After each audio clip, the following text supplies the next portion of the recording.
Halo, perkenalkan saya Zabir Dava. Di sini saya akan menyampaikan materi pembelajaran SMA kelas 10 semester ganjil yaitu pengetahuan dasar geografi.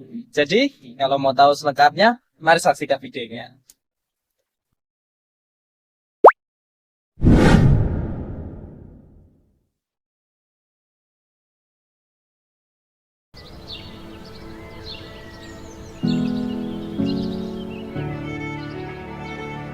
Geografi merupakan ilmu yang mempelajari persamaan dan perbedaan fenomena geosfer dari sudut pandang keruangan, kelingkungan, dan kewilayahan dalam kehidupan sehari-hari. Geografi tidak hanya membahas tentang peta atau lokasi suatu wilayah, tetapi juga mempelajari hubungan antara manusia dengan lingkungan tempat tinggalnya.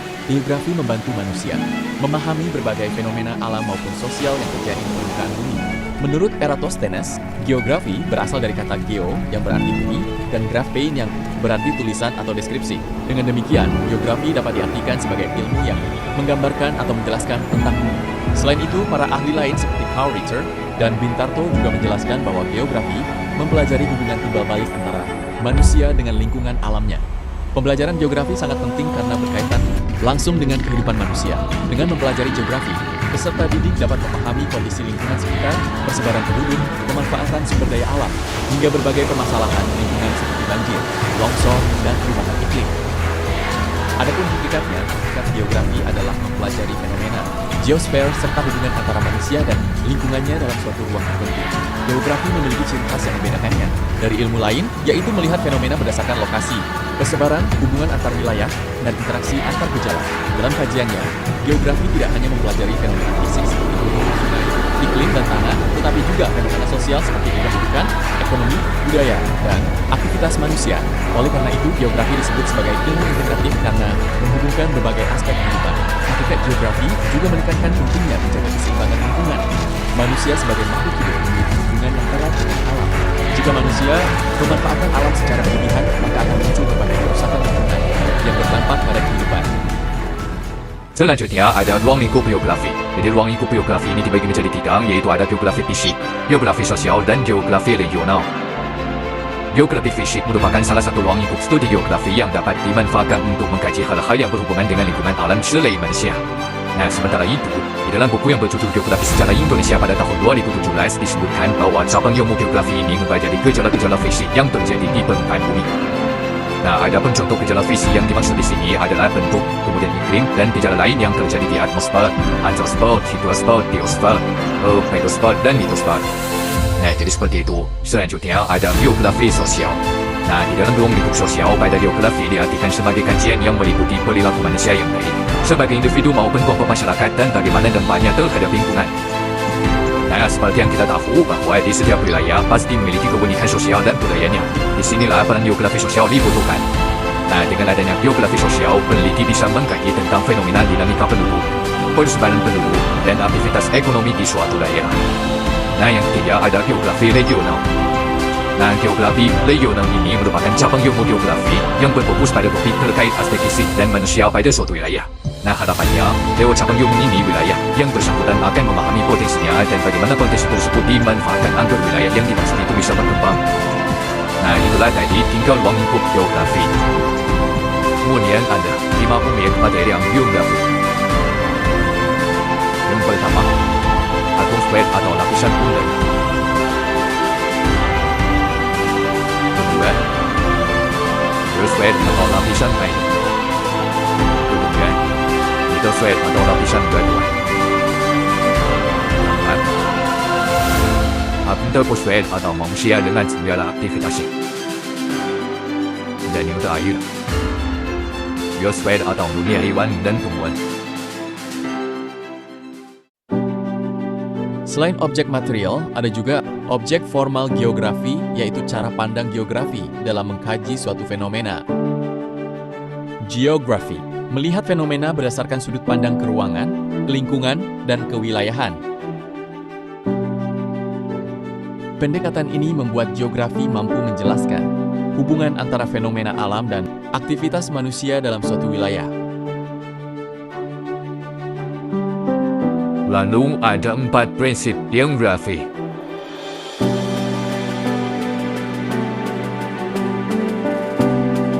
Prinsip geografi adalah 的设定digunakan oleh geografi dalam mengkaji dan menganalisis menjalan dan masalah geografi yang berdiri.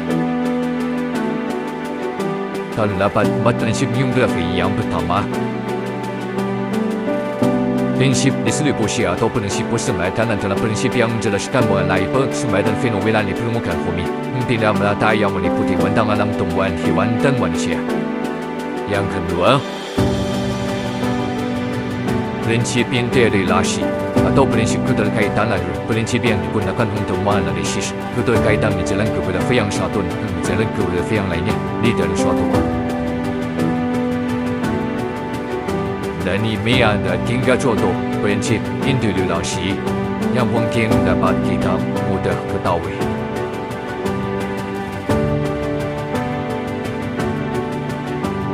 Lalu yang ketiga, prinsip deskripsi adalah prinsip yang menjelaskan lebih mendalam mengenai gejala-gejala yang dipelajari atau diselidiki.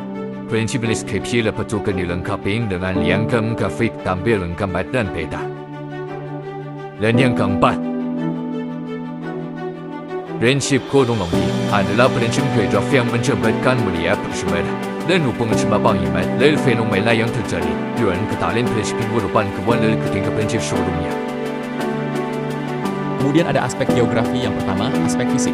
Aspek fisik berkaitan dengan kondisi alam di permukaan bumi. Aspek ini meliputi iklim, relief, tanah, air, flora, dan fauna. Aspek fisik sangat memengaruhi kehidupan manusia. Misalnya, jenis tanah menentukan jenis tanaman yang dapat dibudidayakan. Yang kedua, aspek non-fisik. Aspek non-fisik berkaitan dengan aktivitas manusia. Aspek ini meliputi sosial, ekonomi, budaya, dan politik. Berikutnya ada pendekatan geografi. Pendekatan yang pertama, pendekatan ke ruangan. Pendekatan ke ruangan digunakan untuk mengkaji suatu fenomena berdasarkan lokasi, persebaran, dan hubungan antar ruang. Melalui pendekatan ini, geografi dapat menjelaskan mengapa suatu fenomena terjadi di wilayah tertentu.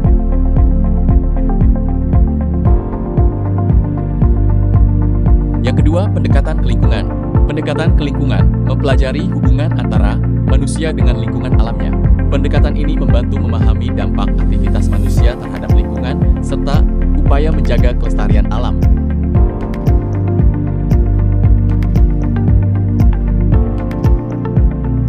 Yang ketiga, pendekatan kompleks wilayah.